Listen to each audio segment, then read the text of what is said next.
stand before you today on the heels of a tremendous victory for our nation, our people, and our beloved Constitution.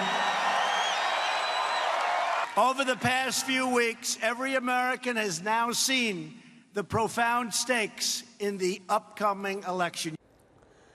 And joining me right now is Republican California Congressman Devin Nunes. He is chairman of the House Intelligence Committee. And, Mr. Chairman, it is good to see you this morning. Thanks very much for joining us. Great to be here again. Well, now Brett Kavanaugh will start his new job pretty soon, next week, on the Supreme Court. Your reaction to what has taken place this weekend? Well, I'll tell you, it really shows the divide between what you have in Washington, D.C. and New York City and that whole beltway and all the big cities in America who have been buying into this mob-like mentality of opposing a Supreme Court justice nominee for apparently no reason. In contrast, Maria, I've been out here in the rural part of California in my district for the last week, and I cannot go anywhere, to any coffee shop, any grocery store, anywhere, without somebody bringing up Judge Kavanaugh and how upset they are, not only by what they're doing to him and his family, but also by the behavior of politicians. And it looks like total chaos in Washington, D.C., when really the opposite is true. We've never had it so good in this country. Well, you know, when you look at the outcomes that the president has had, they've been very positive, from economic to obviously the judge namings, judicials, as well as obviously the Supreme Court. But it's interesting to see the hate coming from the left. I mean, Susan Collins voted, obviously very important to get her vote to confirm Kavanaugh. She's been flooded with abusive tweets, threatening death, violence.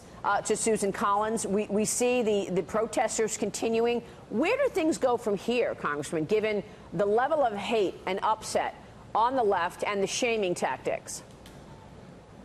Well, I think this is what you've been seeing for the last 2 years. It's been done to the President of the United States. You've got a bunch of billionaires working with the fake news media and the Democratic Party to bring up hoaxes, fake news stories. They rile up their base, and now you have a whole bunch of Americans out there, you know, who believe things that just aren't true. So you couple that with what you've seen with all these crazy protests, and you know, when you actually ask, what are you protesting about? They can't answer the question, right? And you cover this every day on your show. The economy's doing well, the military's being rebuilt, trade agreements are getting done. Yet, what do you see, and what are they protesting? Nobody understands. That's why out in real America, people are like, what the heck is going on there? And that's why I say what you saw happen, really, and I'll sum it down to this. You saw what's been happening to members of Congress, what's been happening to the president with sit-ins, die-ins, protests, blocking streets, you know, violence. You now saw that done to, number one, a federal judge, and now United States senators. And I think the American people have now woke up to the fact that this is not normal behavior for people to be doing in this country. Yeah, and that's what we saw last week. We've got a couple of examples of it that we want to show, because this new strategy of getting in your face was really ramped up as the confirmation process took place last week. Watch this. Why are you putting your hands on her? She's walking. I keep stepping on her feet. Do you want the Republican Party to be the party that is known for promoting rape and sexual assault? Don't you wave your hand at me. I wave my hand at you. When you grow up, When I grow up, how dare you talk to women that way? Don't put a liar on the court. Don't put a liar on the court. Don't put a liar on the court. Don't put a liar on the court. Not to mention the so-called doxing, where an intern for Sheila Jackson, Democrat Sheila Jackson, as well as Barbara Boxer, the intern was arrested last week for putting the personal information, addresses, phone numbers of Lindsey Graham, of Mike Lee, and Orrin Hatch on the internet.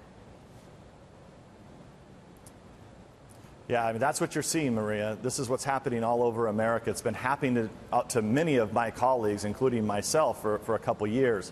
But can you imagine if, at the beginning of the Russia investigation, if myself or Trey Gowdy would have started asking questions of top DOJ officials, if we would have brought out the yearbook and started paging through their high school yearbooks and started asking them questions, okay? Yeah.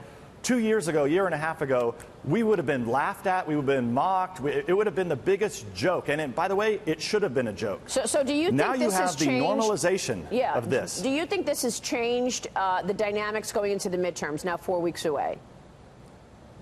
I do, because most Americans know it's absolutely ridiculous to have United States senators asking a federal judge about his yearbook entries. Yeah. It's ridiculous. So I hope that you had tens of millions of people paying attention to this. So I think for the first time now you actually have Republicans and independents who have woke up to the fact that they better get out and vote, or you're going to put these lunatics back in charge of this country. Yeah.